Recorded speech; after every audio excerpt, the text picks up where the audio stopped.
Hello, everybody, and welcome to the Tip of the Ice-Burgh podcast, your home for Pittsburgh Penguins news and analysis. I'm your host, Nick Belsky, joined as always by Nick Horwat. We got a fun show for you guys today because we finally have reached the full NHL offseason. Stanley Cup was awarded last night. Congratulations goes out to the Florida Panthers, and we'll talk about a couple players on the Florida Panthers as well as one from the Edmonton Oilers, former Penguins, that contributed in a massive way to what was a pretty electric Game 7. We'll get to that in a little bit, but also an infamous former Penguin called it quits on his career over the weekend. We'll talk about that, but we're going to start things off with two prospects who are set to begin building their case for NHL roster spots. Let's get started. Now, the Pittsburgh Penguins officially announced over the weekend the rookie camp dates coming up here this next weekend, July 6th to the 10th, with 4 practices culminating in a 4-on-4 tournament on July 10th. They didn't announce a full roster with this, but they did mention a few names that will be in attendance, including first-rounder Owen Pickering, Cruz Lucius, Tristan Brose, Ville Koivunen, and Braden Yeager. Now, you would have to imagine guys like Lucas Svegkovsky, guys like Isaac Beliveau, guys like maybe a Joel Blomqvist get an opportunity at this rookie camp, but the two names I want to highlight and headline here, Ville Koivunen and Braden Yeager, because what I think is this is the beginning of a very long road for those two to potentially make the NHL roster out of training camp once October rolls around. Horwat, do you think that there is some of that levity as we get set to go to UPMC Complex in Cranberry this weekend, this Saturday, July 6th? Absolutely. I think so. There is that sense of, looking toward the future of the organization more than just the two names we're going to discuss, but looking at the full complement of prospects that are looking to be NHL regulars in the near future, in the far future, however you want to put them. Even a couple of draft picks may show up from rounds 2 through wherever, or if maybe they snag a first-round pick. A lot of work has to be done for a lot of teams in the next 48 hours. Mm-hmm. That being said, though, it's a good opportunity for guys like Yeager and Koivunen to start setting themselves up for NHL roster spots, to start proving what their worth is in the NHL for the team and for the team right now. It is that sort of launching pad. It's not the preseason, it's not training camp, but it's a good spot to prove that you are far and away better than your peers, that you are deserving of all the recognition you've been getting, all of the hype that you've been receiving, and just setting yourself up for success. It all starts for these kids right there at that development camp. Like I said, it's not the preseason. It's not the training camp, the full training camp where you're playing with and against guys older than you, aged veterans, other guys coming in from other teams trying to make points. It is you coming in from the draft or from the minor leagues or from your junior team to show why you're better than your peers. It's a fun thing, and it's going to be exciting to watch, exciting to keep an eye on, to keep up with, and we'll see if Yeager and Koivunen especially can set themselves apart. Those are two of the biggest names you need to look for, and maybe some other names will pop up, but those are the names that we know right now. Yeah, neither of them are going to be able to go out there and win a roster spot over the next week and a half. Right. But when you go out there, what they're trying to do is, as you mentioned, just lay the foundation for a successful summer. That's what Kyle Dubas wants to see from these guys, is can they continue to show growth? Because there's obviously things, especially for Braden Yeager, who's I think 19 years old at the time, there's certainly things that they need to work on. And I'm sure the Pittsburgh Penguins have already highlighted that, have already, emphasized to these players, hey, over this summer, this is what I want you to get better at. And this is going to be their first opportunity, at least formally, to show that to the organization. Now, if you think about it in a holistic sense, the new league year technically begins July 1st is technically when everything begins for the new league year, because that's when free agency opens. That's when everything starts. I understand the draft is before that, but this is the first time that the 2024-25 Penguins will step foot on the ice. And it is prospects. It is rookie development camp. We understand that it is not going to be full of people that are all going to have opportunities. The only two that might have an opportunity to make the roster at any point this year are Koivunen and Yeager. But this is the first opportunity for them to really make a name for themselves. And if they can get off to a hot start, that puts them in a better position come, if they end up going to prospect development, the prospects challenge in Buffalo. If not, whenever they get here a little beforehand, if they're playing with some of the veterans in unorganized team activities, they want to put themselves on a solid path towards getting one of those roster spots, because especially if you look at the roster right now, there's going to be opportunity for young players. Kyle Dubas has said as much throughout the last, 4 or 5 months, even dating back to when we were in the middle of the season, when he was saying, we need to get younger, we need to get faster, we need to get younger, we need to get faster. Those two players are pretty much the epitome of younger and faster for the Pittsburgh Penguins. This is a great opportunity for them to kind of set themselves up for success as the summer goes along. With that being said, I mean, obviously, we're not looking for anything specific from Braden Yeager and Ville Koivunen in a prospect development camp. But when I ask you, what are you looking to see from them during this camp? Is it more so along the lines of what we saw last year from Braden Yeager in that prospects challenge in Buffalo?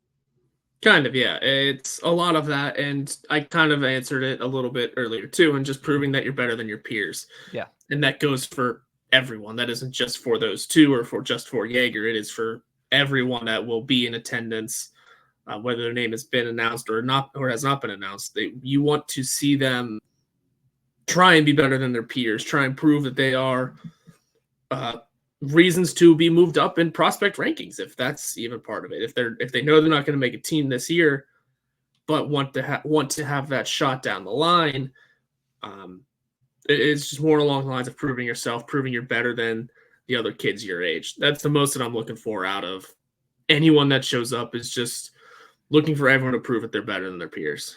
Yeah, think about a guy like Cooper Foster, what he was able to do last year at Penguins prospect camp, and then also at the Prospects Challenge in Buffalo.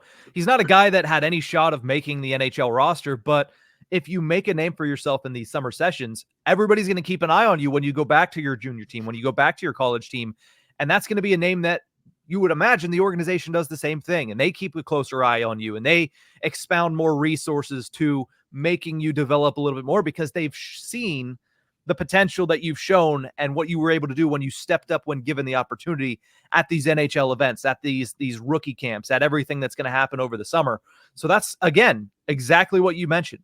Be the best out there. Be the most noticeable out there. Make the least mistakes. Make the most surprising plays. Be consistent throughout these 4 days, because there's sometimes players come out and they look really good day one, and then days 2 through 4, they kind of fade into the background. You're like, well, I mean, if you can't keep it consistently for 4 days against rookies, why are you going to be able to do that whenever the veterans come into town during training camp? And at the end of the day, that's what a lot of these players are playing for. They're playing for an invite to Pittsburgh Penguins training camp in the fall to be able to prove their mettle against some NHL veterans. So I'm intrigued to see who stands out. I'm intrigued to see the full roster and the full lineup when it comes out later this week, but definitely looking for guys like Koivunen, and specifically a guy like Braden Yeager. How does he respond after having 4 weeks off after ending his season with the Moose Jaw Warriors in the Memorial Cup? After 4 weeks off, what does he look like in rookie camp and development camp? And what specifically is going to stand out about his game? And this is the first opportunity we've had to see it in Pittsburgh since last year's training camp. Yeah, it's going to have that opportunity to see him. Going to have that chance to just put eyeballs on him. And I'm sure the Penguins have been keeping a close eye on all these kids, on all of them that have been in the system already, but more opportunity. That's what these are. Again, like you said, you're not winning roster spots, but you might be setting yourself up for failure almost if you don't have a good run here. It's all about just setting yourself up to succeed in this organization. Now, I know that this is kind of a loaded question, but Ville Koivunen, Braden Yeager, which one to you, as we sit here today, because things can change. Obviously, we have a lot of summer sessions to go. Mm-hmm. Which one has a better shot to make the NHL roster next year? I'd have to say Koivunen, just because he has the easy opportunity of going to the A if he needs to, starting out in the minors if need be. Whereas Yeager doesn't have a choice but to go back to juniors if things don't work out. And now the Penguins might try and give him that 9-game sample size and see if things work out. But it just, given the way the Penguins like to slow roast their prospects a little bit, that just might be the most likely outcome. Yeah, if they're going to be careful with any prospect, it's going to be Braden Yeager. Not only because he is the guy that has the highest ceiling, he is the number one prospect in your camp, but he's also 19 years old. Koivunen, he's played professionally, right? Yeah. He played professionally overseas. He succeeded professionally overseas. So it's not that big of a jump to imagine that he comes over to North America. And if he has a good camp, especially this camp and then going into training camp, he could become part of that Penguins bottom six. So we'll have to keep an eye on both of these guys as the summer progresses. But let's talk about somebody who is at the tail end of his career, actually calling it quits on his career, and that is former Pittsburgh Penguin Derek Brassard, officially retiring after a 16-year career. In those 16 seasons, he played for 10 different teams, 215 goals, 545 total points in 1,013 games played. So before we get into what we're going to talk about, because this is a Penguins podcast and everybody listening to this knows exactly where we're about to go with this. He had a very successful career. Mm-hmm. I don't want anything that we're about to say in the next 10 minutes to make it seem like we don't think that 1,000 games played and 500 plus points isn't a successful career. You have to be a stellar hockey player to play for 16 seasons at the highest level. But boy, is that one of, if not the worst trades of the 21st century for the Pittsburgh Penguins. It's up there. You could name some around the same length, same level. But I mean, when the Penguins got him, they thought they were getting a, pretty solid piece, a pretty solid center option for that third line position, for building into what was supposed to be a third Stanley Cup run. Is that when they grabbed him? Yeah, they thought they were really loading up for a third Stanley Cup run at that time. And they got out of the first round, so there was some hope that things could turn into something. Whenever they got him, they thought they were getting someone pretty solid. I mean, he had 18 goals. He already had 38 points coming in with the Ottawa Senators, who were just falling apart. They were selling off everything they could. The Penguins got in on that yard sale and thought they were getting a pretty solid piece. Like I said, he had 38 points coming into Pittsburgh at the trade. That's not a terrible number, considering how not good the Senators were and just how the production should have been there. There was something stinky about him in Pittsburgh, though. I don't know how else to put it. He just, you don't want to say fell off a cliff, but you look at the numbers as I'm trying to, and it's tough. I mean, you see 8 points in 14 games to finish out that season, and it doesn't sound terrible, but it's certainly not what the Penguins wanted. He only had 3 goals in that time. And without looking at the postseason numbers, I kind of forget, but it just didn't work out, especially if you look into the next year whenever they traded him after 40 games, 9 goals in that time. Yeah, there was something about Derek Brassard in Pittsburgh that didn't work, because he would go on to have one more pretty successful season, at least, back with the Islanders when he had 32. Mm-hmm. So he had it in the tank still. The Penguins just weren't a system that fit for him. And it's interesting, too, because I think there's a little bit of what's the word I'm looking for? There's a little bit of a connection to today's Pittsburgh Penguins, because Riley Smith, same number, which is a coincidence. Riley Smith, just for some reason, stellar player before he comes to Pittsburgh, and it doesn't work. There's something off. And it's not just when you watch the game. It's not just the counting stats. It's the feel of him playing with like Evgeny Malkin, with Sidney Crosby, with his position in the lineup. It just feels like something's not clicking and something's not going to click. It didn't feel like it was going to click with Derek Brassard. It doesn't feel like it's going to click with Riley Smith. It still remains to be seen whether or not they give him a second opportunity, maybe that 40-game sample size that they gave Derek Brassard in the second year, but it just didn't click for Derek Brassard when he was brought over to the Penguins. And the reason that it is one of the worst trades is because not only did you trade a lot to acquire him in the first place, you traded him less than a year later and had to pay a pretty penny just to offload his contract. You look at the initial trade, and that was a 3-team deal between the Ottawa Senators and the Vegas Golden Knights. You traded away a first-round pick, a third-round pick, Philip Gustafson, and Ian Cole. That's what the Penguins got rid of. And in return, they got Brassard, who didn't work out, a third-round pick that they eventually traded away to the Colorado Avalanche, Vincent Dunn, not that Vinny Dunn, but Vincent Dunn, who played 0 games for the Pittsburgh Penguins, and Tobias Lindbergh, who played 0 games for the Pittsburgh Penguins. That trade alone is a loss if you're the Pittsburgh Penguins. Then you look at the trade that they made to get rid of him. Trade Derek Brassard. They attach a second-round pick, 2 fourths, and Riley Sheahan. In return, they get Nick Bjugstad, who did very little for them, didn't really fit, and Jared McCann, who was good for them when he was here, and then they let him roll for nothing. So that trade tree in and of itself that started with the trade Brassard to Pittsburgh, just a horrible sequence of events for Jim Rutherford. Yeah, not good. It's...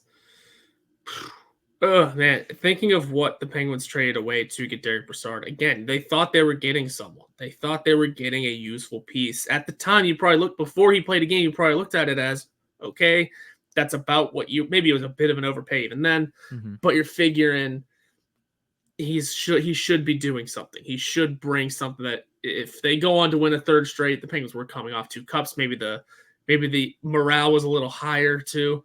If he helps bring in a third, we don't care. That's 3 in a row. Yeah. Something no one's done in a long time. You totally forget about it.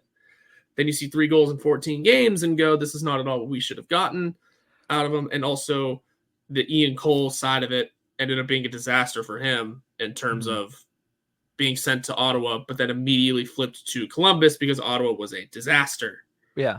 So then you feel bad for a guy that just helped you win 2 cups, and that really doesn't look good on that side of things. And then the trade out, you got good years out of Jared McCann, and Nick Bjugstad ended up doing pretty much what Derek Brassard did, not showing up in Pittsburgh, but going on to do decent things somewhere else. I mean, not too long ago, Nick Bjugstad was a top trade candidate at the deadline somehow. So it's what that just goes to show some weird things that like third line centers come in with hype, play with nothing, and then leave with more hype afterwards. Oh man, Pittsburgh third line centers, but it wasn't ideal. It wasn't ideal, and again, you got good use out of Jared McCann, but everyone, a lot of fans these days look at Jared McCann as he should still be here.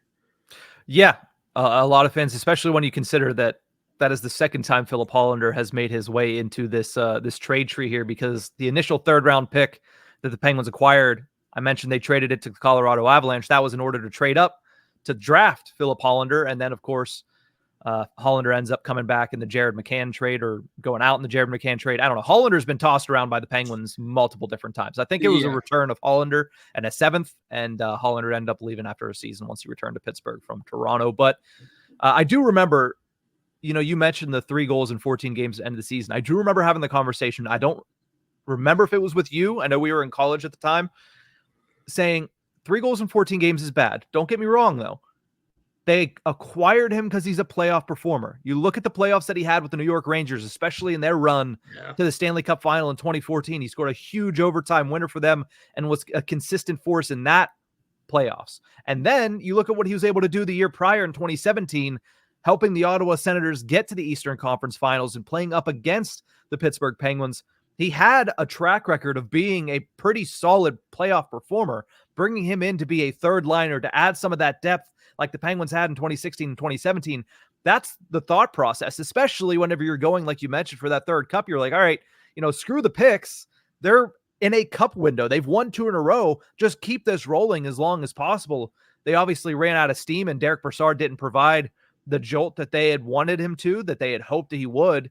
And then it got worse after that. After the cup runs were over in 2018-19, then if he didn't start the season right, it seemed like it was never going to be fixed. And then the trade that you made, Bjugstad, I had higher expectations for Bjugstad. Jared McCann, who at the time was thought to be the secondary piece in that trade, turns into being an eventual 40-goal scorer, not for the Penguins, but for somebody else.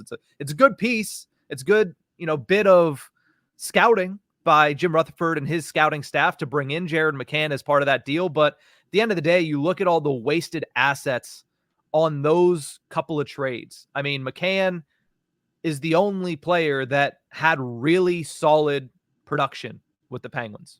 And you traded away a 1st, a 3rd, a good goaltending prospect that has turned out to be a half-decent NHL guy in Philip Gustafsson. Ian Cole, who was a stellar defensive defenseman for a couple more years after that season. a second round pick, 2/4. It's a lot of assets for not a lot of return. And I think that's where you see, the Penguins for a while had the worst prospect pool in the entire NHL. It's because they were giving away pieces and not all the time were they getting back solid results. And the Brassard trade, it reeks of it all over the place. It always has. It always will. The Jay Fresh card. You ever see the Jay Fresh card for Derek Brassard? It's hilarious. It's production. Years in Pittsburgh. Tank. He leaves Pittsburgh. Production. It's a hilarious card to see. Yeah. Don't know what happened here.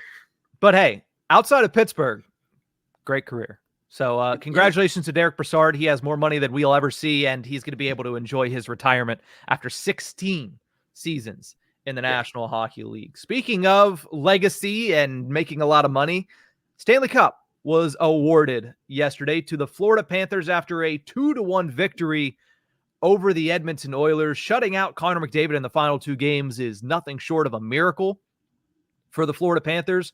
And when you look at last night's game in particular, a lot of Pittsburgh Penguins getting in on the action there. 3 Penguins contribute on 3 goals in the game. Evan Rodriguez had a primary assist on the Carter Verhaeghe goal. He puts it on net.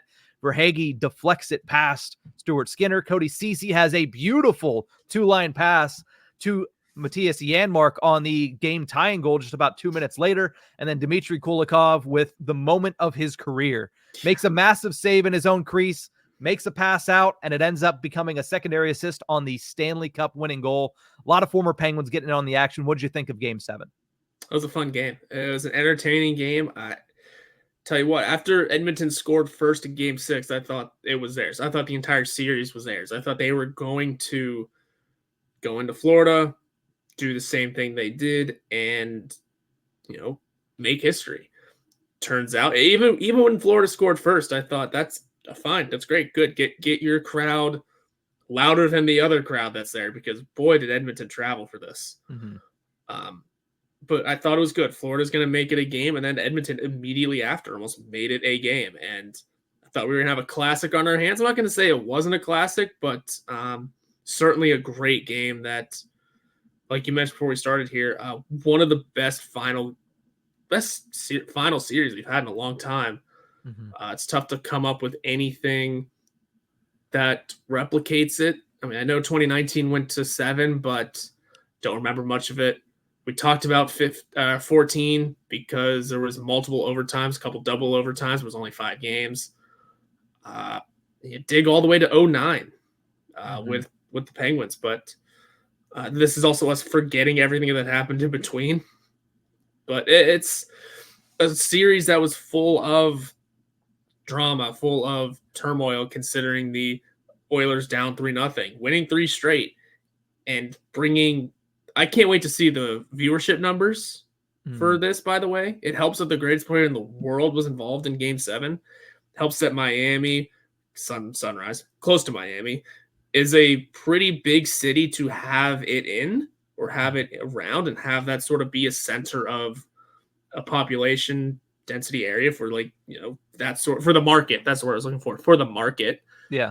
And it helped that, let's be real here, that Stephen A. Smith was talking about. It helped that big wigs on ESPN and around the sports world were talking about it and wanting to watch it. I can't wait to see the numbers. And it'll probably be the highest viewed Stanley Cup final in a long time, if not ever. And it was a great game overall. The Panthers shut down McDavid. Again, two games in a row. Yeah.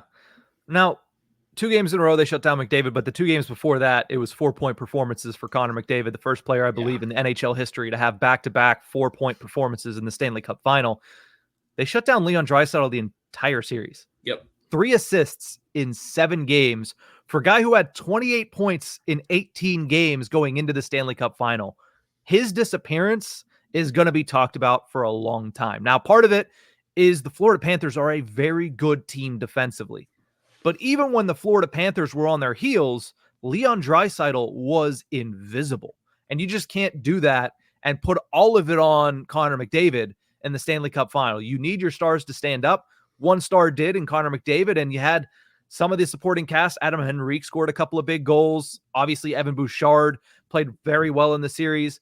But you can't have Leon Draisaitl, one, not light the lamp at all, and two, only have 3 assists in an entire 7-game series. Yeah, that's not a formula for winning. I mean, how many past years of the Edmonton Oilers playoffs have we looked at Leon Draisaitl and gone, how are you better than McDavid right now? Yeah. It was kind of stupid. It was McDavid would rule the regular season, they'd get to the postseason, and you look at Draisaitl like he's going to be the one that carries his team. And whenever he turns up invisible in the most crucial series that team has seen in a long time, that's not ideal. And you're right. He was, especially in Game 7, I don't remember hearing much of his name. There was one point where he almost, again, a lot of almosts for him, almost created something late. But, oh, man. And then it doesn't help that he wasn't doing anything. And then I know McDavid played 10 minutes, I think, about 10 minutes of the third period. It's half the period. I don't know what Draisaitl played, but I would assume it was about 10 minutes. Because when you're down by 1 in Game 7, yeah, you're chucking 2 of the greatest forwards in the game right now over the boards every opportunity you get. The shift chart for the third period must be insane. But yeah, you got to have your stars show up.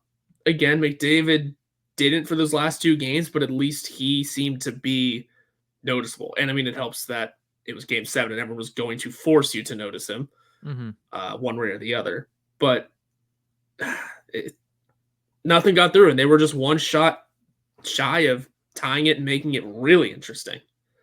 Yeah, Game 7 overtime would have been great, but no, alas, we didn't get that. We got a great Game 7 though, and like you mentioned, one of the best final series of the salary cap era. And I wouldn't go back further than that because I didn't watch further than that. I think the first Stanley Cup final I remember watching was the one directly after the lockout, which was 2006. I think that was Carolina, Edmonton. Edmonton again, yeah. I remember the one before the lockout, Calgary, Tampa Bay, which, again, I don't remember all the details, but I remember that being also a fantastic series. I believe that also went 7.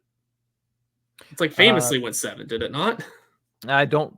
Puck was over the line, according to Calgary. Yeah, like I said, I don't remember that series. I was too young to remember that series. But when you look at this one and how it stacks up, you mentioned a couple of them. I'll throw in the 2011 Boston versus Vancouver series. But again, I don't know if this is recency bias and we need to let a little bit of time pass. The way that it got to 7, the storylines involved here, it feels like it was one of the best final series of my lifetime. I would put 2009 up there because of all the storylines, because of all the Hall of Famers, because of, the crowning of the kid as the next great one of Sidney Crosby winning the Stanley Cup in his 4th season. This one had all of the makings of becoming it, and I think it lived up to it with Connor McDavid going down 3-0. The Florida Panthers, who lost last year in the Stanley Cup final and got embarrassed, coming back and almost losing in a more embarrassing fashion, giving up that 3-0 series lead, going 3-3. If they would have lost it at home, it would have been huge, especially with the amount of Oilers fans, as you mentioned, in attendance. But they get the job done. Paul Maurice finally gets the job done. And you see Connor McDavid become the 6th player ever, the 2nd skater ever to win the Conn Smythe Trophy as a loser. This one, to me, feels like it's beat pretty much every other Stanley Cup final in my lifetime. Like I said, it's neck and neck with 2009. I might be a little biased on that one. And I don't think it's going to be beat for a little while.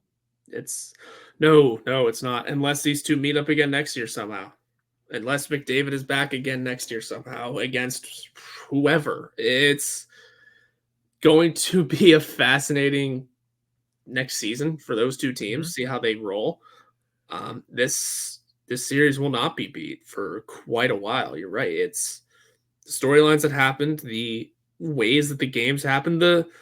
Aside from the 8-1 Game 4, every game felt kind of close. I mean, Florida wasn't supposed to win Game 1. Edmonton dominated them. Game 2, I believe, is a little closer again now. My memory is getting foggy. Game 3. It's hard when those games were a month ago. Oh, God, that part too. Boy, goodness.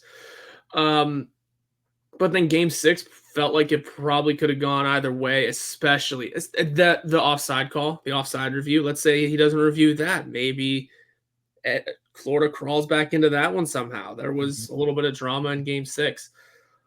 5 was sort of close. I mean, it's not like, aside from Game 4, it's not like these were blowouts. It was close games from beginning to end. And in Game 7 itself, another really close one. Evan Bouchard hit a post while he was down by 1. Yeah. Let's say that goes in. Tie game at, I believe it was probably still the second period. That changes a lot of the third. Or if McDavid or if Draisaitl finds some magic, how many amazing saves did Bobrovsky make toward the end of that game too? Yes, not only Bobrovsky, but like the Luosterainen block shot late in the third period, selling out to block shots. Let's say any of those squib through. It's a we're having a completely different conversation. Maybe. Yeah. And here's the thing, and here's the reason, and we can close it on this. Here's the reason I think it is memorable. Here's the reason I think it goes right up with that 2009 Cup. They saved the best game for Game 7. You look at 2011, Game 7 was a 4-0 shutout win for the Boston Bruins in Vancouver. You look at 2019, it was a 4-1 win for the St. Louis Blues in Boston. You look at this one and you look at 2009. The best game was Game 7. And that's what makes it a lasting memory. Not just the storylines leading up to it, which all help, but the fact that the last thing you see, the lasting memory, is a terrific game. And that's what we got on Monday night. That's why I think it stands the test of time. And that's why I think it elevates itself higher than all these other Stanley Cup finals. Yeah, and that makes complete sense too. It's 04, I'm thinking back to also as one of the better ones. But again, pre-salary cap era, just barely. But still going 7, a ton of close games, some big overtime games in that one. And like I mentioned, the storyline of the puck over the line, maybe Calgary should have won in 6. But, getting back to it, this one will stand up to those ones. It'll be one that's talked about forever. The 30 for 30 is going to be fantastic on this. Oh, also the Amazon cameras, I believe, are following a couple of players around in this series. Yeah, definitely both of the Edmonton players and Matthew Tkachuk. Oh, my goodness. Yeah, that's going to be a phenomenal series to watch, that Amazon thing. Can't wait to see that because the details that come out of that are going to be great. When it comes to Draisaitl, I bet we get the injury news. Hey, he got hurt again. We'll see. I bet we find out Bobrovsky got hurt too. I mean, how did he fall off a cliff for 3 straight games like that? I mean, Connor McDavid. Sure, but I could make the excuse for him at Connor McDavid went to an otherworldly level. 4 points in back-to-back games. I mean, it gets difficult. Not to mention the entire Florida Panthers team kind of disintegrated for a little while there in the middle of the series. But a great Stanley Cup final puts a nice little bow on the 2023-24 NHL season, and we move forward in 2 days to the NHL draft and the start of the 2024-25 season, because in 6 days, the opening of free agency could be a very busy week for all involved in the National Hockey League. Should be fun to follow along with. We hope you follow along here at the Tip of the Ice-Burgh. You can find us on YouTube or anywhere you get your podcast from by searching Tip of the Ice-Burgh. But we will see you next time. That's going to be it for this one. It's been a great season. We're looking forward to a great one next year. We'll see you guys next time.